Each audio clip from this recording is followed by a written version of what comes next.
പരിശുദ്ധ അമ്മയ്ക്കും ഈശോയ്ക്കും 1000 നന്ദി. എൻ്റെ പേര് ലിൻസി ബാബു. ഞാൻ പുത്തൻകുരിശിൽ നിന്ന് വരുന്നു. യാക്കോബായ സഭയിൽപ്പെട്ട ആളാണ് ഞാൻ. എനിക്ക് കത്തോലിക്ക വിശ്വാസം അധികം അറിയില്ലായിരുന്നു. ഇവിടെ വന്ന് ഉടമ്പടി എടുത്ത് പ്രാർത്ഥിച്ചതിന് ശേഷം കൊന്തയെല്ലാനും എല്ലാം ഞാൻ പഠിച്ചു. ഞാൻ ആദ്യമായിട്ട് ഇങ്ങോട്ട് വരാനുള്ള കാര്യം, ഞാൻ IELTS എക്സാം ഒരു ജൂലൈ 2021 മുതൽ 2022 ഏപ്രിൽ വരെ 7 പ്രാവശ്യം എഴുതി. ഓരോ പ്രാവശ്യവും ഞാൻ ഓരോ വിഷയത്തിന് ഫെയിലാവുമായിരുന്നു. ഓരോ വിഷയത്തിന് ഒരു മൊഡ്യൂൾ എനിക്ക് കിട്ടില്ല.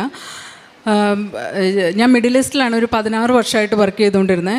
ആ സമയത്തൊക്കെ ഞാൻ IELTS എക്സാം ട്രൈ ചെയ്യുന്നുണ്ടായിരുന്നു.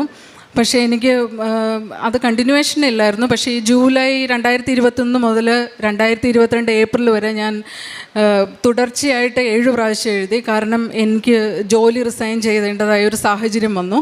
അപ്പം അങ്ങനെ ഞാൻ നാട്ടിലേക്ക് വന്ന് എനിക്ക് ജോലി ഇല്ലാതിരിക്കാൻ പറ്റത്തില്ല. അതുകൊണ്ട് പുറത്തേക്ക് എവിടെയെങ്കിലും പോകാം എന്നുള്ളൊരു ആഗ്രഹത്തോടുകൂടി UK പോകാനാണ് ആഗ്രഹിച്ചത്. ഞാൻ കാനഡയ്ക്ക് വേണ്ടിയിട്ട് 2018 രജിസ്റ്റർ ചെയ്ത് വെച്ചിട്ടിരുന്നു. പക്ഷേ കോവിഡ് മൂലം അതെനിക്ക് പ്രോസസ്സിങ് ലേറ്റ് ആയിപ്പോയി. എനിക്ക് അത് റെഡി ആവാതെ വന്നു. അങ്ങനെ ഞാൻ മൂന്നാമത്തെ പ്രാവശ്യം നാട്ടിൽ വന്ന് 3ാമത്തെ പ്രാവശ്യം IELTS എഴുതിയപ്പോഴും 3ാമത്തെ പ്രാവശ്യവും ഒരു മൊഡ്യൂളിന് എനിക്ക് കിട്ടാതെ വന്നു കഴിഞ്ഞപ്പം ഞാൻ കർത്താവിനോട് ചോദിച്ചു, കർത്താവേ ഇനി ഞാൻ എന്ത് ചെയ്യും? അപ്പോൾ എനിക്ക് കൃപാസനത്തെ പറ്റി ഓർമ്മ വന്നു. മുമ്പ് ഞാൻ ഒരുപാട് പ്രാവശ്യം കൃപാസനത്തെ പറ്റി കേട്ടിട്ടുണ്ടെങ്കിലും ഇങ്ങോട്ട് വരാനോ ഇവിടെ ഉടമ്പടി എടുക്കാനോ എനിക്ക് അതിനെക്കുറിച്ച് എന്താണെന്ന് അറിയത്തില്ല. ഞാൻ അന്വേഷിച്ചിട്ടുമില്ല, എനിക്ക് താല്പര്യമില്ലായിരുന്നു. പക്ഷേ അന്ന് ഞാൻ അതിനു മുമ്പ് വിശുദ്ധ അന്തോണീസിൻ്റെ പള്ളിയിൽ പോയപ്പോൾ എനിക്കൊരു അമ്മച്ചി അവിടുത്തെ പത്രം തന്നായിരുന്നു. അപ്പം ഞാൻ പെട്ടെന്ന് കൃപാസനത്തെ പറ്റി എനിക്ക് ഓർമ്മ വരികയും ഈ പത്രം ഞാൻ എടുത്ത് നോക്കുകയും ചെയ്തു. പത്രത്തിൽ ഞാനൊന്നും വായിച്ചൊന്നുമില്ല. അത് ഞാൻ തിരിച്ചു വെച്ചിട്ട് ഓൺലൈനിൽ ഗൂഗിളിൽ പോയി ഞാൻ എന്താണ് ഉടമ്പടി എന്ന് സെർച്ച് ചെയ്തു. ഉടമ്പടി സെർച്ച് ചെയ്ത് കഴിഞ്ഞപ്പം എനിക്ക് മനസ്സിലായി ഈ ഉടമ്പടിയുടെ 6 കാര്യങ്ങൾ നമ്മൾ ചെയ്യേണ്ട കാര്യങ്ങളുണ്ട്. അപ്പോൾ എനിക്ക് മനസ്സിലായി എനിക്ക് ഒരുപാട് കുറവുകളുണ്ട്. ഞാൻ എന്നിൽ ഒരുപാട് വ്യത്യാസങ്ങൾ വരേണ്ടതുണ്ട്. ഞാൻ എത്ര പ്രാർത്ഥിച്ചാലും എൻ്റെ കാര്യങ്ങൾ നടക്കാത്തതിൻ്റെ കാര്യം എന്നിലുള്ള കുറവുകളാണെന്ന് എനിക്ക് മനസ്സിലായി. എനിക്ക് ഒരാളോട്, എന്നെ ദ്രോഹിച്ച ഒരാളോട് ക്ഷമിക്കുക എന്നുള്ളത് വളരെ പ്രയാസപ്പെട്ട ഒരു കാര്യമായിരുന്നു. അത് ഞാൻ ഒരിക്കലും ചെയ്യില്ലായിരുന്നു. അങ്ങനെ ഞാൻ ഉടമ്പടി എടുക്കാൻ തീരുമാനിച്ചു. ഇവിടെ വരാൻ എനിക്കൊരു 2 ആഴ്ച സമയമെടുത്തു. അപ്പം ഞാൻ 3ാമത് എക്സാം എഴുതി എന്ന് പറഞ്ഞല്ലോ, അതിന് 2 എക്സാമും ഞാൻ ഈ ഒരു മൊഡ്യൂൾ പോയത് റീവാലുവേഷന് കൊടുത്തായിരുന്നു. പക്ഷേ എനിക്ക് കിട്ടിയില്ല. അപ്പം 3ാമത്തെ എക്സാം റീവാലുവേഷന് കൊടുക്കാമെന്ന് ഞാൻ തീരുമാനിച്ച് എനിക്ക് റൈറ്റിങ്ങിനായിരുന്നു പോയത്. അപ്പോൾ റൈറ്റിങ്ങിൻ്റെ essay ഞാൻ 2 IELTSൻ്റെ ടീച്ചേഴ്സിന് അതിൻ്റെ ഇൻട്രൊഡക്ഷൻ മാത്രം എഴുതി കൊടുത്തപ്പോൾ അവരെന്നോട് പറഞ്ഞു കൊടുത്തിട്ട് കാര്യമില്ല, കിട്ടില്ല, അതുകൊണ്ട് കൊടുക്കണ്ടെന്ന് പറഞ്ഞു. അപ്പം ഞാൻ അത് കൊടുക്കാതെ മാറ്റി വെച്ചു. വീണ്ടും ഒരു എക്സാമും കൂടെ എഴുതാമെന്ന് തീരുമാനിച്ചു. അങ്ങനെ ഇരിക്കുമ്പോഴാണ് ഞാൻ ഇവിടെ വന്നത്. ഇവിടെ വന്ന് ഉടമ്പടി എടുത്ത് കഴിഞ്ഞ് കഴിഞ്ഞപ്പം എൻ്റെ മനസ്സിനൊരു ഉറപ്പ് വന്നു, എന്തായാലും ഞാൻ എക്സാം പാസ്സാവും, ഞാൻ പോകുമെന്ന് ഞാൻ തീരുമാനിച്ചു. ഞാൻ തീരുമാനിച്ചല്ല, മാതാവിനെ അനുഗ്രഹിക്കുമെന്ന് എനിക്ക് മനസ്സിലായി. എൻ്റെ മനസ്സിലൊരു ഉറപ്പ് തന്നു. അങ്ങനെ ഞാൻ വീട്ടിൽ പോയി കുമ്പസാരിച്ച് കുർബാന സ്വീകരിച്ച് ഉടമ്പടി പ്രാർത്ഥന ചൊല്ലാൻ ആരംഭിച്ചു. അപ്പം ആദ്യത്തെ ധ്യാനം ഞാൻ മെയ് 24 2022 മെയ് 24 അച്ഛൻ്റെ ആദ്യത്തെ ധ്യാനം ഞാൻ കൂടുവാണ്. ആ കൂടുന്ന സമയത്ത് എൻ്റെ മനസ്സിലൂടെ പല ചിന്തകളും കടന്നു പോകുന്നുണ്ട്. ഞാനിങ്ങനെ ഇനി ഇപ്പം എൻ്റെ കസിൻസും എൻ്റെ റിലേറ്റീവ്സും എല്ലാവരും എന്നാ പോകുന്നത്, എങ്ങനെയാണ്, എന്താണ്, ജോലിയില്ലാതെ വെറുതെ ഇരിക്കുവാണോ, ഇങ്ങനെയൊക്കെ ചോദിക്കുമ്പോൾ എനിക്ക് ഭയങ്കര മാനസിക പ്രയാസമായിരുന്നു. അപ്പം ഞാനിങ്ങനെ മനസ്സ് ചിന്തിക്കുക, ഇനി ഞാനൊരു എക്സാം എഴുതാനും എക്സാം ഡേറ്റ് കിട്ടാനൊക്കെ കുറേ താമസം എടുക്കും. അപ്പോൾ എക്സാം എഴുതി റിസൾട്ട് വന്ന് എനിക്ക് പോകാൻ ഒരുപാട് താമസം എടുക്കും. അപ്പോൾ എൻ്റെ അമ്മയുടെ അനിയത്തിൻ്റെ മക്കളൊക്കെ ഓസ്ട്രേലിയയിലും അയർലൻഡിലും ഒക്കെയാണ്. അപ്പോൾ അവർ വെക്കേഷൻ വരുന്നുണ്ട്. അപ്പോൾ അവരൊക്കെ ചോദിക്കും. അപ്പം ഞാൻ എന്ത് മറുപടി പറയും എന്നിങ്ങനെ ഞാൻ ചിന്തിച്ചുകൊണ്ടിരിക്കുമ്പോൾ എൻ്റെ ചെവിയിൽ ആരോ പറയുവാണ്, നീ എഴുതി വെച്ചിരിക്കുന്ന എക്സാം റീവാലുവേഷന് കൊടുക്കാൻ. 1 പ്രാവശ്യം കേട്ടു, 2 പ്രാവശ്യം കേട്ടു. ഞാൻ 3ാമത്തെ പ്രാവശ്യം കേട്ട് കഴിഞ്ഞപ്പം ഞാൻ ധ്യാനം കംപ്ലീറ്റ് ചെയ്തു. അതിനുശേഷം ഞാൻ പിറ്റേ ദിവസം രാവിലെ പ്രഭാത പ്രാർത്ഥനയ്ക്ക് ശേഷം ഞാൻ എൻ്റെ IELTSൻ്റെ റിസൾട്ട് എടുത്ത് നോക്കി. ഇനി ഡേറ്റ് കഴിഞ്ഞു പോയി, 6 ആഴ്ച വരെയാണ് നമുക്ക് റീവാലുവേഷൻ കൊടുക്കാൻ പറ്റുള്ളൂ. അപ്പം ഞാൻ ഈ പേപ്പർ എടുത്ത് നോക്കിയപ്പം 5 ആഴ്ചയും 2 ദിവസമായി.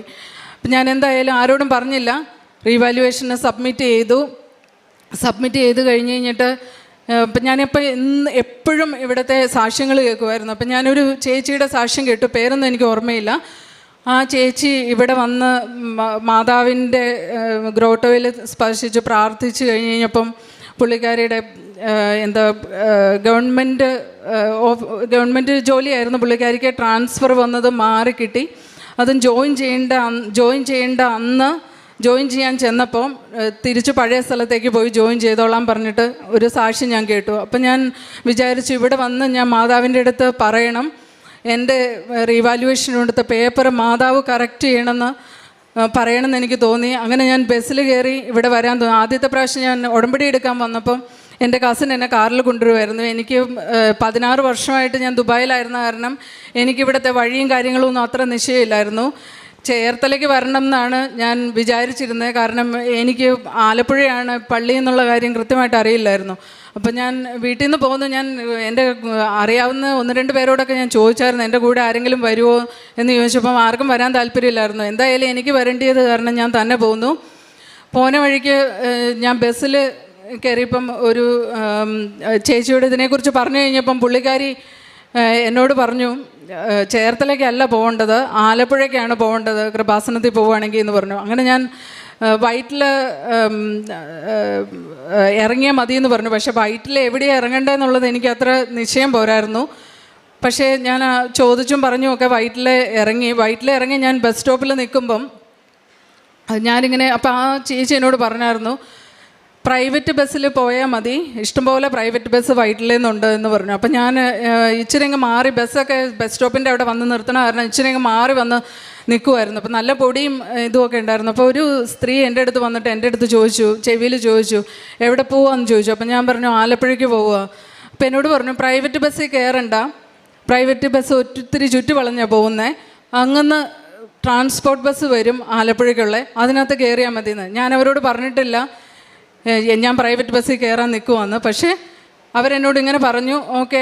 അത് കഴിഞ്ഞ് കുറച്ച് നേരം എൻ്റെ കൂടെ തന്നെ നിൽക്കുന്നുണ്ട്. അത് കഴിഞ്ഞ് എൻ്റെ കൈ പിടിച്ച് എന്നെ ബസ് സ്റ്റോപ്പിലേക്ക് വിളിച്ചുകൊണ്ട് വന്ന് പറഞ്ഞു എന്നോട്, ഇവിടെ നിന്ന് കഴിഞ്ഞാൽ അപ്പടി പൊടിയടിക്കും, നമുക്ക് ബസ് സ്റ്റോപ്പിൻ്റെ അകത്ത് പോയി നിൽക്കാം എന്ന് പറഞ്ഞിട്ട് ബസ് സ്റ്റോപ്പിൻ്റെ അകത്ത് കൊണ്ടുവന്ന് എന്നെ നിർത്തി. അത് കഴിഞ്ഞിട്ട് അവിടെ നിന്ന് ട്രാൻസ്പോർട്ട് ബസ് വന്ന് ഇപ്പോൾ ആദ്യം പുള്ളിക്കാരി ഈ ഫസ്റ്റ് ലൈനിൽ ബസ് ഇങ്ങനെ നിർത്തിയിട്ടേക്കണ കാരണം സെക്കൻഡ് ലൈനിൽ കൂടി ഈ ട്രാൻസ്പോർട്ട് ബസ് വരുന്നത്. അപ്പോൾ നമ്മൾ കൈ നീട്ടിയില്ലെങ്കിൽ അവർ നിർത്തത്തില്ല. ഇപ്പോൾ പുള്ളിക്കാരി എൻ്റെ കൈ പിടിച്ചുകൊണ്ട് പോയി റോഡിൻ്റെ നടുക്കേട്ട് പോയിട്ട് കൈ നീട്ടി. അപ്പോൾ അതൊരു AC ബസ്സായിരുന്നു. അപ്പോൾ ഞാൻ വിചാരിച്ചു ഞാൻ മാതാവിൻ്റെ അടുത്ത് പോകുമല്ലേ, ഇച്ചിരി കഷ്ടപ്പെട്ട് പോവാം, AC ബസ്സിൽ കയറണ്ടെന്ന് വിചാരിച്ചിട്ട് ഞാൻ അതിനകത്ത് കയറാതെ നിന്നു. അപ്പോൾ പുള്ളിക്കാരി എന്നോട് ചോദിച്ചു കയറുന്നില്ലേ? അപ്പം ഞാൻ പറഞ്ഞു ഇല്ല കയറുന്നില്ല. അപ്പം ഞാൻ നോക്കിയപ്പം എനിക്കിവിടെ അന്ന് അച്ഛൻ്റെ ധ്യാനം ചൊവ്വാഴ്ച ദിവസം നടക്കുന്ന ദിവസം. അപ്പോൾ എനിക്ക് 11:30-ക്കാണ് ഓൺലൈനിൽ വരുന്നത്. അപ്പോൾ ആ സമയത്ത് ധ്യാനം തുടങ്ങുമെന്നാണ് ഞാൻ മനസ്സിൽ ചിന്തിച്ചുകൊണ്ടിരിക്കുന്നത്. ഞാൻ നോക്കിയപ്പോൾ 9 മണിയായിട്ടുള്ളൂ, 8:50 ആയിട്ടുള്ളൂ. എനിക്കിഷ്ടംപോലെ സമയമുണ്ട്, ഇനിയും ഞാൻ പതുക്കെ പോയാൽ മതിയല്ലോ എന്ന് ഓർത്ത് ചിന്തിച്ചുകൊണ്ട് നിൽക്കുമ്പം ഈ സ്ത്രീ എന്നോട് പറയുവാണ്, ഞാനപ്പോൾ അവരോട് എന്തെങ്കിലും ചോദിക്കണ്ടേന്ന് വിചാരിച്ച് ഞാൻ ഇവരെ ശ്രദ്ധിക്കുന്നില്ല, കൊന്തയില്ലിക്കൊണ്ടിരിക്കുക, ചോദിക്കണ്ടേന്ന് വിചാരിച്ച് ഞാൻ ഇവരോട് ചോദിച്ചു എന്താ എവിടെ പോവാന്ന് ചോദിച്ചു. അപ്പോൾ എന്നോട് പറഞ്ഞു എൻ്റെ തറവാട് വീട് ചേർത്തലയാണ്, ഞാൻ അവിടെ ഒരു ഫംഗ്ഷന് വേണ്ടി പോകാമെന്ന് പറഞ്ഞു. അപ്പം ഞാൻ ഇവരെ പെട്ടെന്ന് നോക്കിയപ്പം ഇവരുടെ ഡ്രസ്സെല്ലാം ഒരു എന്താ പറയുന്നത്, സാധാരണ നമ്മൾ വീട്ടിലിടുന്ന പോലത്തെ ഒരു ഡ്രസ്സാണ്. ഈ ഡ്രസ്സ് ഇട്ടാണ്ടാണ് ഇവർ ഫംഗ്ഷന് പോകുന്നതെന്ന് ഞാൻ മനസ്സിൽ ചിന്തിച്ചു. ഞാൻ അവരോടൊന്നും ചോദിച്ചില്ല, ഒന്നും സംസാരിച്ചില്ല. അപ്പോൾ കുറച്ച് നേരം കഴിഞ്ഞപ്പോൾ ഇവർ പറയുകയാണ്, അയ്യോ ബസ് വരുന്നില്ലല്ലോ, ഫംഗ്ഷൻ വൈകും എന്ന് പറഞ്ഞുകൊണ്ടിരിക്കുക. അത് കഴിഞ്ഞിട്ട് വീണ്ടും അടുത്തൊരു ബസ് വന്നു, ഒരു ഫാസ്റ്റ് പാസഞ്ചറായിരുന്നു. വീണ്ടും ഇവരെൻ്റെ കൈ പിടിച്ച് നടുക്കേട്ട് കൊണ്ടുപോയി കൈ കാണിച്ചു, ബസ് കുറച്ചങ്ങ് മാറി നിർത്തി. അപ്പം ഞാൻ ഓടിപ്പോയി ബസ്സിൽ കയറി. ഞാൻ തിരിഞ്ഞു നോക്കിയപ്പോൾ ഇവർ കയറിയിട്ടില്ല, ഇവരെ എനിക്ക് കാണാനുമില്ല അവിടെ. എനിക്ക് ഉറപ്പാണ് അത് മാതാവായിരുന്നു എൻ്റെ അടുത്ത് വന്നത്, എന്നെ സഹായിച്ചെന്ന് എനിക്ക് ഉറപ്പാണ്. ഞാൻ ഇവിടെ വന്നു കഴിഞ്ഞപ്പം, ഇവിടെ കൃപാസനത്തിൽ ഞാൻ വന്നു കഴിഞ്ഞപ്പം ഓൾറെഡി ധ്യാനം തുടങ്ങിയിട്ട് 1 മണിക്കൂറായിരുന്നു. അപ്പം അവർ പറഞ്ഞ് ഫംഗ്ഷൻ തുടങ്ങാറായി എന്ന് പറഞ്ഞത് തീർച്ചയായിട്ടും ഇവിടെ ധ്യാനം തുടങ്ങുന്ന കാര്യമാണെന്ന് എനിക്കിവിടെ വന്നിറങ്ങിയപ്പോഴാണ് മനസ്സിലായത്. അത് കഴിഞ്ഞ് ഞാൻ ഇവിടെ വന്ന് മാതാവിനോട് പറഞ്ഞിട്ട് പോയി എൻ്റെ കാര്യങ്ങൾ. മാതാവ് പോയി റിവാലുവേഷൻ ചെയ്താലാണ് എനിക്ക് ഇത് പാസ്സായി കിട്ടത്തുള്ളൂ, അല്ലാതെ ഞാൻ എഴുതിയത് വെച്ച് എനിക്ക് ഒരിക്കലും ഇത് പാസ്സാവാൻ പറ്റത്തില്ലെന്ന് ഞാൻ മാതാവിനോട് പറഞ്ഞു. ഞാൻ തിരിച്ചു ചെന്നു. ഒരു ഫ്രൈഡേ ഞാനിങ്ങനെ പ്രാർത്ഥിച്ച് ഇച്ചിരി ഒരു ഉറക്കം വന്നപ്പോൾ ഉച്ചയ്ക്ക് ജസ്റ്റ് ഒന്ന് മയങ്ങിപ്പോയി. ഒരു 3 മണി കഴിഞ്ഞ സമയത്ത് ഒന്ന് മയങ്ങി ഒരു 15 മിനിറ്റ് തികച്ചും മയങ്ങുമെന്ന് എനിക്കറിയത്തില്ല. ഞാനൊരു സ്വപ്നം കാണുവാണ്. ഈശോ ഞാൻ കിടക്കുന്നതിൻ്റെ ഓപ്പോസിറ്റ് കുരിശി തറച്ച് കിടന്ന് എന്നെ ദയനീയമായി എന്നെ നോക്കുന്നത് ഞാൻ കണ്ടു. അപ്പോൾ ഈശോയുടെ കൈകൾ നമ്മളിതുവരെ കണ്ടിട്ടില്ലാത്ത ഒരു ഈശോയുടെ രൂപമായിരുന്നു. അതിന് താടി മീശ അങ്ങനെയൊന്നുമില്ല. അപ്പം ഞാനിങ്ങനെ ചിന്തിക്കുകയാണ്, ഇങ്ങനെ ഒരു ഈശോയെ ഞാൻ കണ്ടിട്ടില്ലല്ലോ. അപ്പം ഈശോയുടെ തിരുഹൃദയം ഈശോയുടെ കുരിശ് തറച്ചു വെച്ചേക്കുന്ന കൈകളിലും കാലുകളിലും ഇങ്ങനെ കത്തി നിൽക്കുന്നുണ്ട്. അത് കഴിഞ്ഞ് ഞാൻ കണ്ണു തുറന്ന് പിറ്റേ ദിവസം ഞാൻ പള്ളിയിൽ പോയപ്പോൾ, ഞങ്ങളുടെ പള്ളി സെൻറ്റ് മേരീസ് ചർച്ചാണ്, അവിടെ മാതാവ് ഈശോയെ എടുത്ത് നിൽക്കുന്ന ഒരു ഫോട്ടോയാണ്. അപ്പം ഞാൻ നോക്കിയപ്പോൾ ആ ഉണ്ണി ഈശോയുടെ രൂപം തന്നെയായിരുന്നു ഞാൻ സ്വപ്നം കണ്ട ഈശോയ്ക്ക്. ഞാൻ ഒരിക്കലും പള്ളിയിൽ പോയി ആ ഉണ്ണീശോയെ നോക്കാറില്ല. ഈശോയെ, മാതാവിനെ മാത്രമേ നോക്കി പ്രാർത്ഥിക്കാറുള്ളൂ.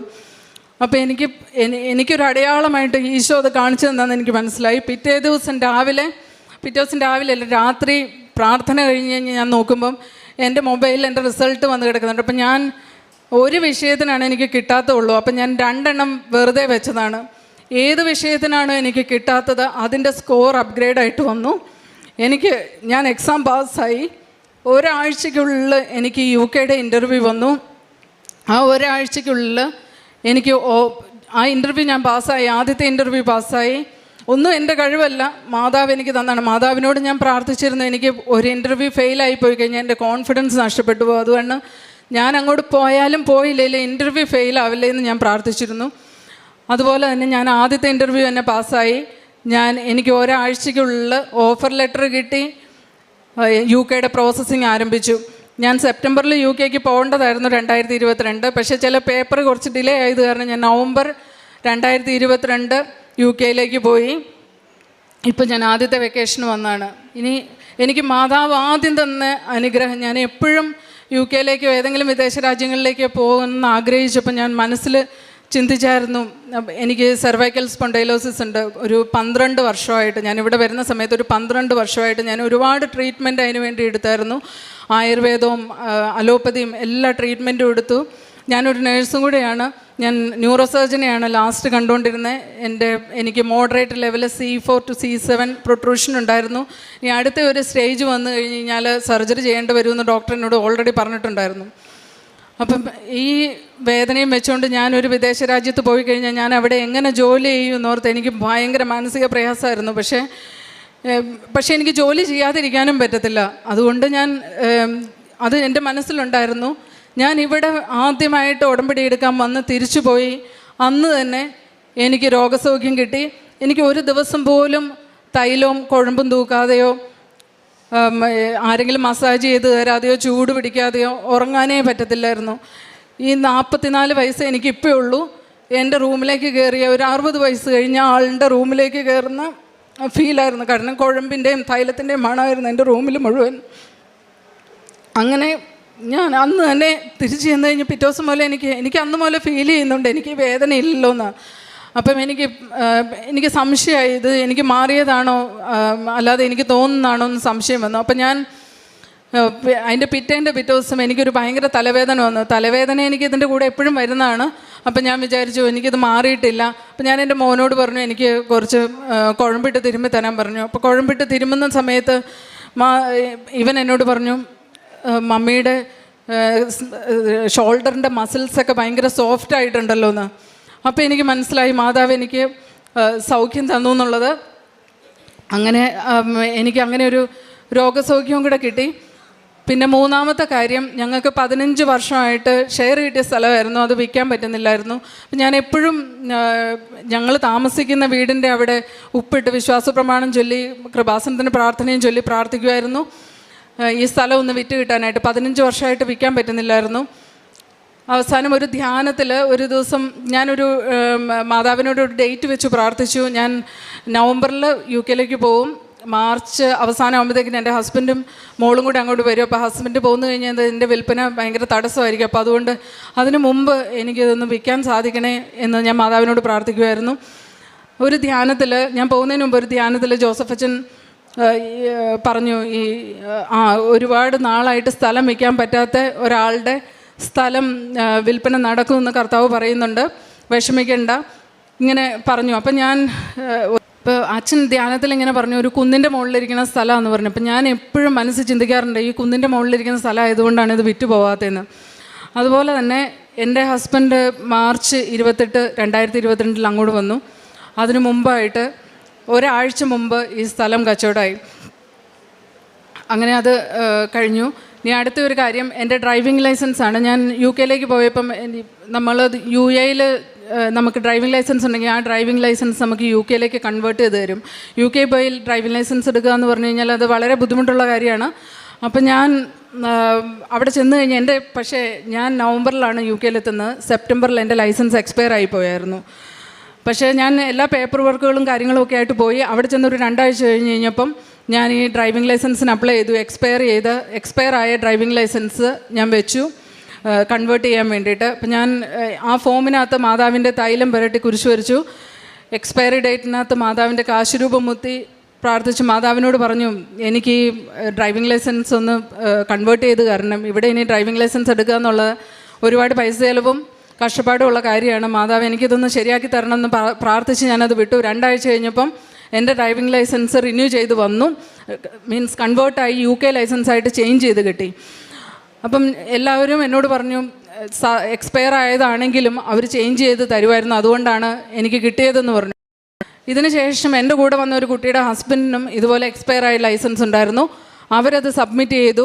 പക്ഷേ അവർക്കൊരു വലിയ ലെറ്റർ തിരിച്ചു വന്നു, എക്സ്പയർ ആയ ലൈസൻസ് റിന്യൂ ചെയ്ത് കൊടുക്കാൻ പറ്റത്തില്ല, അതുകൊണ്ട് റിന്യൂ ചെയ്യാൻ പറ്റത്തില്ലെന്നും പറഞ്ഞുകൊണ്ട് അവരുടെ ലൈസൻസ് തിരിച്ചയച്ചു കൊടുത്തു. അപ്പോഴാണ് എനിക്കും ഇത് മാതാവ് ചെയ്തു തന്നതെന്ന് ഉറപ്പായി മറ്റുള്ളവരെ ഉറപ്പിക്കാനും പറ്റി. പിന്നെ മറ്റൊരു കാര്യം, ഞങ്ങൾ UK താമസിച്ചുകൊണ്ടിരുന്നപ്പം അവിടെ ഒരു വാടക വീട്ടിൽ താമസിച്ചുകൊണ്ടിരുന്നപ്പോൾ ആ വീട്ടിലേക്ക് ഒരു കാർ ഇടിച്ചിട്ട് ഞങ്ങൾക്ക് വേറൊരു അക്കോമഡേഷൻ ഇൻഷുറൻസ് അറേഞ്ച് ചെയ്തു തന്നു. അപ്പോൾ അവിടെ താമസിക്കുന്ന സമയത്ത് ഞാനൊരു ഉടമ്പടി എടുത്തു. അപ്പോൾ എനിക്ക് കുറച്ച് പ്രാർത്ഥനയിലും കാര്യങ്ങളിലൊക്കെ കുറവ് വന്നായിരുന്നു. അപ്പം ഞാൻ ഈശോയോട് എപ്പോഴും പ്രാർത്ഥിക്കുമായിരുന്നു, എനിക്ക് പ്രാർത്ഥനയിൽ കുറവ് വരണ്ട, എനിക്ക് വിശ്വാസത്തിൽ തന്നെ നിലനിൽക്കണം എന്ന് ഞാൻ ഈശോയോട് പറയുമായിരുന്നു. അങ്ങനെ ഞാൻ ജോസഫ് അച്ഛനെ സ്വപ്നം കണ്ടു. ഒരു ദിവസം ജോസഫ് അച്ഛനെ സ്വപ്നം കണ്ട് ഇവിടെ ഈ പള്ളിയിലിരിക്കുന്നതാണ്. അച്ഛൻ എൻ്റെ അടുത്ത് വന്നിരുന്ന് സംസാരിക്കുമായിരുന്നു. സംസാരിച്ച് കഴിഞ്ഞിട്ട് ഞാൻ അച്ഛനോട് പറഞ്ഞു, അച്ഛാ എനിക്കൊരു കാര്യം പറയാനുണ്ട്. അപ്പോൾ അച്ഛൻ എന്നോട് പറഞ്ഞു പ്രാർത്ഥന കുറവല്ലേ? അപ്പോൾ ഞാൻ പറഞ്ഞു അതെ അച്ഛാ, ഞാൻ ഈശോയോട് പറയാമെന്ന് പറഞ്ഞു. അപ്പോൾ അതിൻ്റെ ഒരാഴ്ച കഴിഞ്ഞപ്പോഴാണ് ഈ വീട്ടിലേക്ക് കാറടിച്ച് എനിക്ക് ഈ പ്രശ്നങ്ങൾ മുഴുവൻ വന്നു. അങ്ങനെ ഞാൻ ഒരു ഓൺലൈൻ ഉടമ്പടി, അതിന് മുമ്പ് ഞാൻ ട്രൈ ചെയ്തായിരുന്നു ഓൺലൈൻ ഉടമ്പടി എടുക്കാൻ വേണ്ടിയിട്ട്. പക്ഷേ ഞാൻ ഓൾറെഡി ഉടമ്പടിയിലാണ്, അതുകൊണ്ട് റിന്യൂ ചെയ്യാൻ പറ്റില്ലെന്ന് കാണിക്കുമായിരുന്നു സൈറ്റിൽ. അപ്പം അത് കഴിഞ്ഞ് ഞാൻ അന്നേരം ഉടമ്പടി എടുക്കാൻ നേരത്തെ എനിക്കത് ഉടമ്പടി എടുക്കാൻ പറ്റി. അപ്പം അതിൻ്റെ ലാസ്റ്റ് നിയോഗമായിട്ട് ഞാൻ വെച്ചായിരുന്നു 1 വർഷത്തിനുള്ളിൽ എനിക്ക് UK ഒരു വീട് തന്ന് സ്വന്തമായിട്ടൊരു വീട് തന്ന് അനുഗ്രഹിക്കണമെന്ന്. അങ്ങനെ ഞങ്ങൾ വേറൊരു വാടക വീട്ടിലേക്ക് മാറി. അതിന് ശേഷം ഞങ്ങൾ പതുക്കെ വീട് അന്വേഷിക്കാൻ തുടങ്ങി. അപ്പോൾ ഞങ്ങൾക്ക് പൈസയ്ക്ക് കുറച്ച് പ്രശ്നമുള്ളത് കാരണം 10% പൈസ നമ്മളിടണം. അപ്പം അത് ഏകദേശം ഒരു 20-25 ലക്ഷം രൂപയൊക്കെ വരും നാട്ടിൽ, ബാക്കി ലോണായിട്ട് കിട്ടും. അപ്പോൾ ഇത് 10% ഇടാൻ ബുദ്ധിമുട്ടുള്ളതുകൊണ്ട് അതെങ്ങനെ സ്വരൂപിക്കുന്നുള്ളൊരു തീർച്ചയില്ലാത്തതുകൊണ്ട് ഞാൻ കർത്താവിനോട് ഒരു ആലോചന ചോദിച്ചു. ഞാൻ എപ്പോഴും എനിക്ക് എന്തെങ്കിലും ആവശ്യം വരുമ്പം നമുക്ക് മനുഷ്യർക്ക് സഹായിക്കാൻ പറ്റാത്ത സ്ഥലത്ത് നമ്മളെ ദൈവം സഹായിക്കും, ദൈവം നമുക്ക് സഹായം നൽകും എന്നുള്ള ഉറച്ച വിശ്വാസം ഉള്ളതുകൊണ്ട് ഞാൻ എപ്പോഴും വചനം എടുക്കാറുണ്ട്. ഞാൻ ബൈബിൾ തുറന്നൊരു വചനം എടുത്തു. എനിക്ക് വചനത്തിൽ കിട്ടി ഹബക്കൂക്ക് പ്രവാചകൻ്റെ 3:19 വചനം, കലമാൻ്റെ കാലുകൾക്ക് എന്ന പോലെ നിൻ്റെ കാലുകൾക്ക് ഞാൻ വേഗത നൽകും, ഉന്നതങ്ങളിൽ നിന്ന് ഞാൻ നിന്നെ സഹായിക്കുന്നു. ഞാൻ വീടെടുക്കാനായിട്ട് ശ്രമിക്കണോ വേണ്ടയോ എന്നുള്ളതായിരുന്നു കർത്താവിനോടുള്ള എൻ്റെ ചോദ്യം. അപ്പോൾ എനിക്കിങ്ങനെ വചനം കിട്ടിയപ്പോൾ ഞാൻ ഉറപ്പിച്ചു എനിക്ക് എന്തായാലും ഇതിനു വേണ്ടി അന്വേഷിക്കാൻ തുടങ്ങും. അപ്പം ഞങ്ങൾ കുറേ അന്വേഷിച്ചു, ഞങ്ങൾക്കൊന്നും ശരിയായില്ല. അവസാനം ഞങ്ങളൊരു ബിൽഡേഴ്സിൻ്റെ അടുത്ത് സമീപിച്ചപ്പോൾ അവർ ഞങ്ങൾക്ക് 25% അടയ്ക്കണം, അല്ലാതെ കിട്ടത്തില്ല എന്ന് പറഞ്ഞു. അപ്പം ഞാനാണെങ്കിൽ പിന്നെ ഞങ്ങൾ ഈ ശ്രമം ഉപേക്ഷിക്കാൻ തീരുമാനിച്ചു. പക്ഷേ എന്നിരുന്നാലും വീണ്ടും ഞങ്ങൾ അറിയാതെ അന്വേഷിച്ചുകൊണ്ടിരുന്നു. അപ്പോൾ കുറേ അന്വേഷിച്ചിട്ടൊന്നും കിട്ടാതെ വന്നപ്പോൾ ചെറിയൊരു നിരാശ വന്നപ്പോൾ വീണ്ടും ഒരു വചനം കൂടെ ഞാൻ എടുത്തു. വചനം എടുത്തപ്പം കർത്താവ് എന്നോട് പറയുകയാണ്, നീ ആഴങ്ങളിലേക്ക് ഇറങ്ങി വല വീശാൻ. അപ്പം ഞാൻ വീണ്ടും ഞാൻ വർക്ക് ചെയ്യണ ഹോസ്പിറ്റലിനോട് അടുപ്പിച്ചാണ് വീട് അന്വേഷിച്ചുകൊണ്ടിരുന്നത്. അത് മാറ്റി കുറച്ച് ദൂരത്തേക്കുള്ള ഇത് റിക്വസ്റ്റ് കൊടുത്തു. ഞങ്ങളെ അവിടെ വിളിച്ചു. അവിടെ ചെന്ന് വീട് എല്ലാം കണ്ടു കഴിഞ്ഞ് കഴിഞ്ഞപ്പം അവർ ഈ ഞങ്ങളെ ഫസ്റ്റ് റിജക്റ്റ് ചെയ്ത സെയിം ബിൽഡേഴ്സിൻ്റെ വീടാണ്. അപ്പോൾ അത് തരുമെന്നുള്ളതിന് യാതൊരു ഉറപ്പുമില്ല. അപ്പം ഞാനൊരു മോർഗേജിൻ്റെ അഡ്വൈസറെ വിളിച്ച് സംസാരിച്ച് കഴിഞ്ഞപ്പോൾ അവർ പറഞ്ഞു നിങ്ങൾക്കത് കിട്ടാൻ സാധ്യതയില്ല എന്നോട് പറഞ്ഞു. പക്ഷേ എന്നിരുന്നാലും ഞാൻ കർത്താവിൽ വിശ്വസിച്ച് മുന്നോട്ട് പോയി. പിറ്റേ ദിവസം ഞങ്ങൾക്ക് വീണ്ടും ഒരു അപ്പോയിൻമെൻറ്റ് തന്നിട്ടുണ്ടായിരുന്നു. അപ്പോൾ അവിടെ ജോലിക്ക് അന്നുണ്ടായിരുന്ന സെയിൽസ്മാൻ, ഇയാൾ അവിടെ പെർമനൻ്റ് ആയിട്ട് ജോലി ചെയ്യുന്ന ഒരാളുടെ ലീവ് വേക്കൻസിയിൽ വന്നായിരുന്നു. അയാളുടെ ലാസ്റ്റ് ഡ്യൂട്ടിയുടെ അന്നാണ് ഞങ്ങളവിടെ ചെന്നത്. പക്ഷേ ഇപ്പം ഞങ്ങൾക്ക് അന്ന് കൺഫേം ചെയ്യാൻ പറ്റാത്തത് കാരണം അയാൾ ഞങ്ങൾക്ക് ഒരു അപ്പോയിൻമെൻറ്റും കൂടെ തന്നു. അയാളുടെ ജോലി അന്ന് തീരുവാണ്. പക്ഷേ അയാളുടെ ഓഫ് ഡേയിൽ ഞങ്ങൾക്ക് അൺഒഫീഷ്യൽ അപ്പോയിൻമെൻറ്റ് തന്നു. അങ്ങനെ ഞങ്ങൾ അന്ന് ചെന്ന് കഴിഞ്ഞപ്പം ഇയാൾ ഞങ്ങൾക്ക് വേണ്ടിയിട്ടുള്ള എല്ലാ കാര്യങ്ങളും 10%-ലല്ല 5% ഞങ്ങൾ അടച്ചാൽ മതി, 5% ബിൽഡർ ഇടും, ബാക്കി 90% ലോൺ കിട്ടും എന്നുള്ള രീതിയിൽ ഞങ്ങൾക്കെല്ലാം റെഡിയാക്കി വെച്ചേക്കും. അപ്പോഴെനിക്ക് വിശ്വാസമില്ല ഇത് കിട്ടുമോ ഇല്ലയോ. കാരണം ഞാൻ തലേദിവസം മോർഗേജ് അഡ്വൈസറോട് സംസാരിച്ചപ്പം അവരത് തരത്തില്ലെന്ന് പറഞ്ഞായിരുന്നു. അങ്ങനെ ഞാൻ അപ്പം ഇയാളോട് വീണ്ടും വീണ്ടും ചോദിച്ചു ഇത് ഞങ്ങൾക്ക് കിട്ടുമോ. അപ്പോൾ അയാൾ അവിടെ ഇരുന്ന് ആ മോർഗേജ് അഡ്വൈസറെ ഫോൺ വിളിച്ചു. അയാളുടെ ഫോണിൽ നിന്ന്, ഓഫീസിലെ ഫോണിൽ നിന്ന് വിളിച്ചു കഴിഞ്ഞപ്പം എനിക്ക് തരില്ല എന്ന് ഇപ്പോൾ പറഞ്ഞ ആ സ്ത്രീയും അതിന് മുമ്പ് ഞങ്ങൾ റിജക്റ്റ് ചെയ്ത ആ സ്ത്രീയും വേറൊരു മീറ്റിങ്ങിലായിരുന്നു. വേറൊരാളാണ് ഈ ഫോൺ ആൻസർ ചെയ്തത്. അയാൾ ഒരു 15 മിനിറ്റിനുള്ളിൽ ബാങ്കുമായിട്ട് സംസാരിച്ച് എനിക്ക് ഒഫീഷ്യൽ ഇമെയിൽ അയച്ചു, നിങ്ങൾക്ക് ലോൺ അപ്രൂവ് ആയി, മോർഗേജ് അപ്രൂവ് ആയി എന്നും പറഞ്ഞിട്ട്, അപ്പം പ്രൊസീഡ് ചെയ്യാമെന്നും പറഞ്ഞിട്ട്. അങ്ങനെ ഞങ്ങൾ വീട് റിസർവ് ചെയ്ത് തിരിച്ചു വന്നു. പിറ്റേ ദിവസം രാവിലെ മറ്റേ സ്ത്രീ എനിക്ക് വീണ്ടും മെയിൽ അയച്ചു, നിങ്ങൾക്ക് ഈ വീട് കിട്ടത്തില്ല, നിങ്ങൾക്ക് മോർഗേജ് അപ്രൂവ് ആവത്തില്ല, ലെൻഡർ സമ്മതിക്കത്തില്ലെന്ന് പറഞ്ഞു. അപ്പം ഞാൻ അവർക്ക് തിരിച്ച് മെയിൽ അയച്ചു, ഞാൻ ഓൾറെഡി വീട് റിസർവ് ചെയ്തു. അപ്പം എൻ്റെ ഈ മെയിലിൻ്റെ റിപ്ലൈ അങ്ങോട്ട് ചെല്ലുന്നതിന് മുമ്പ് അവരെനിക്ക് തിരിച്ച് വീണ്ടും ഒരു മെയിൽ അയച്ചു, ഓക്കെ നീ എൻ്റെ കൊളീഗുമായിട്ട് സംസാരിച്ച് ഇത് ചെയ്തത് ഞാൻ അറിഞ്ഞില്ല, ഓക്കെ നിങ്ങൾക്ക് പ്രൊസീഡ് ചെയ്യാമെന്നും പറഞ്ഞുകൊണ്ട്. അങ്ങനെ ഞാൻ ഏപ്രിൽ 11, 2024 ഉടമ്പടി വെച്ചു. മാർച്ച് 28, 2025 ഞങ്ങൾക്ക് വീടിൻ്റെ കീ കിട്ടി. ഈശോയും മാതാവും എൻ്റെ ജീവിതത്തിൽ പ്രവർത്തിച്ച എല്ലാ അത്ഭുതങ്ങൾക്കും ഞാൻ കോടാനുകോടി നന്ദി പറയുന്നു. ഈശോയും മാതാവും ഇല്ലായിരുന്നെങ്കിൽ ഞാനിന്നില്ല. എൻ്റെ ജീവിതം മൊത്തം മെസ്സപ്പായി കിടക്കുമായിരുന്നു. എല്ലാം ഓർഗനൈസ് ചെയ്ത് നല്ലൊരു ജീവിതം നയിക്കാൻ കർത്താവും ഈശോയും എന്നെ സഹായിച്ചു, കർത്താവും മാതാവും എന്നെ സഹായിച്ചു. പിന്നെ ഉടമ്പടി എടുത്തതിന് ശേഷം കുടുംബ പ്രാർത്ഥന കൃത്യമായിട്ട് ഞങ്ങൾ ചൊല്ലാറുണ്ട്. എൻ്റെ മുന്നിൽ കൈനീട്ടുന്ന ഒരാളെയും ഞാൻ വെറുതെ വിടാറില്ല. ഞാൻ എപ്പോഴും എൻ്റെ ദശാംശം മാറ്റിവെച്ച് അർഹതയുള്ള ആൾക്കാർക്ക് കൊടുക്കാൻ ശ്രമിക്കാറുണ്ട്.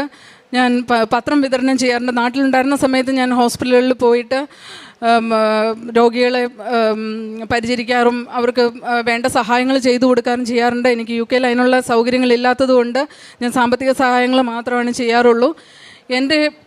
എൻ്റെ ജോലി വളരെ തിരക്കേറിയ ജോലിയാണ്. പക്ഷേ എങ്കിലും അതിൻ്റെ ഇടയിലൊരു അല്പസമയം കിട്ടിയാൽ ഞാൻ മാതാവിനെ പറ്റിയും കൃപാസനത്തെ പറ്റിയും അവരോട് സംസാരിക്കാറുണ്ട്. ഞാൻ മൂലം ഒരുപാട് പേര് ഇവിടെ വന്ന് ഉടമ്പടി എടുത്തിട്ടുണ്ട്. പിന്നെ എനിക്ക് തന്ന എല്ലാ അനുഗ്രഹങ്ങൾക്കും ഈശോയ്ക്കും മാതാവിനും ഞാൻ കോടാനുകോടി നന്ദി പറയുന്നു.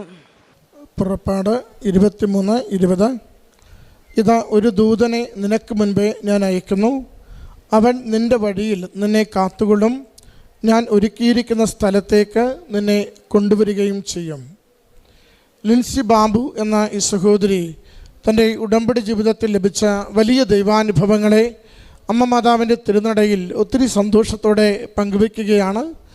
സഹോദരി കൃപാസനത്തെക്കുറിച്ച് അറിഞ്ഞ നാളുകൾ, കൃപാസനത്തിലേക്ക് വരാനുണ്ടായ സാഹചര്യം, അതിലൂടെ ലഭിച്ച നന്മകൾ ഓരോന്നും വിശദമായി തന്നെ ദൈവാനുഭവ വെളിച്ചത്തിൽ മകൾ പങ്കുവയ്ക്കുന്നുണ്ട്. മകൾ ആദ്യം ഉടമ്പടി എടുത്തത് 16 വർഷമായി ഒന്ന് വിദേശത്ത് UK ജോലിക്ക് പോകുവാൻ വേണ്ടി ആഗ്രഹിച്ച മകൾ പരിശ്രമിച്ച്, മകൾ സൂചിപ്പിച്ചു 7 തവണ IELTS എഴുതി പരാജയപ്പെട്ടു. കുറച്ചുനാൾ ഗൾഫിൽ വർക്ക് ചെയ്തു, തൃപ്തിയില്ലാതെ തിരികെ പോന്നു. എങ്ങനെയെങ്കിലും UK പോകണമെന്ന വലിയ ആഗ്രഹത്തോടു കൂടി പരിശ്രമിച്ച എല്ലാ പരിശ്രമങ്ങളും പരാജയപ്പെടുമ്പോഴാണ് അമ്മ മാതാവിൻ്റെ തിരുനടയിൽ വന്ന് നിയോഗം സമർപ്പിച്ച് പ്രാർത്ഥിക്കുന്നത്. ആദ്യകാലം മുതൽ ജോസഫ് അച്ഛൻ കൃപാസനം പത്രത്തിൻ്റെ മുഖവാചകമായി എഴുതിയിരിക്കുന്നതാണ് ഉടമ്പടി ജീവിതം ഉടനടി പരിഹാരം. ഒരു ഉടമ്പടി എടുത്ത് 16 വർഷമായി മുടങ്ങിക്കിടക്കുന്ന വിഷയത്തിന് അമ്മ മാതാവ് ചുരുക്കം ദിവസങ്ങൾ കൊണ്ട് ഓപ്പണിങ് കൊടുക്കുകയാണ്. അമ്മയുടെ ഈ മണ്ണിൽ കാലുകുത്തി ഉടമ്പടി എടുത്ത ദിവസം എനിക്കത് സെർവിക്കൽ സ്പോണ്ടിലോസിസ് എന്ന പ്രശ്നം എനിക്ക് അന്ന് കുറഞ്ഞു തീർന്നതാണ്. നമ്മുടെ ജീവിതം എവിടെയൊക്കെയാണോ കുഴഞ്ഞു കിടക്കുന്നത്, എവിടെയൊക്കെയാണോ നാം തന്നെ വല്ലാതെ മനസ്സ് വേദനിച്ചുകൊണ്ട് പിന്തിരിഞ്ഞു നിൽക്കുന്നത്, എല്ലാ മേഖലകളെയും അമ്മയുടെ കരങ്ങളിലേക്ക് ഉറപ്പിച്ച് നമുക്ക് ഏൽപ്പിക്കാം. കാരണം അവൾ ഇല്ലായ്മയിൽ കൂടെ നിന്ന് സഹായിക്കുവാൻ സന്നദ്ധയാണ്. ഇല്ലായ്മയിൽ കൂടെ നിന്ന് സഹായിക്കുവാൻ, മകനോട് പറയുവാൻ ധൈര്യമുള്ളൊരമ്മയുടെ അരികിലാണ് നാം പ്രാർത്ഥിക്കുന്നത്. ഒന്ന് മാത്രമേ ഉള്ളൂ, യോഹന്നാൻ 2:5, അവൻ പറയുന്നത് പോലെ ചെയ്യുവൻ. ഈശോ എന്താണോ നമ്മുടെ ജീവിതത്തിൽ ആവശ്യപ്പെടുന്നത് അത് ചെയ്യുന്നതിന് കറയറ്റ മനസ്സോടെ തയ്യാറാകുമ്പോൾ ദൈവത്തിൻ്റെ വലിയ അനുഗ്രഹങ്ങൾ, വിശ്വസിക്കുവാനാവാത്ത പ്രവൃത്തികൾ, ജീവിതത്തെ തന്നെ മാറ്റിമറിക്കുന്ന അടയാളങ്ങൾ ജീവിതത്തിൽ നിരന്തരം നൽകിക്കൊണ്ട് അമ്മ പറയും, ഞാൻ ഇന്നും നിങ്ങളോടൊപ്പം സന്നിഹിതമാണ്, ഞാൻ ഇന്നും നിങ്ങൾക്ക് വേണ്ടി നിങ്ങളുടെ ആത്മാക്കളെ നേടുന്നതിന് വേണ്ടി വലിയ പ്രവൃത്തികൾ ചെയ്യുവാൻ കൂടെയുണ്ടെന്ന്. ഈ മകൾക്ക് ഈ കഴിഞ്ഞ 1.5-2 വർഷം കൊണ്ട് അമ്മ മാതാവിലൂടെ ലഭിച്ച വലിയ നന്മകളെ, അനുഭവങ്ങളെ നന്ദിയോടുകൂടി ഈ തിരുവൾത്താരയിൽ അമ്മയുടെ തിരുനടയിൽ സമർപ്പിച്ച് കരങ്ങളടിച്ച് ഈ സാക്ഷ്യം നമുക്ക് സമർപ്പിക്കാം.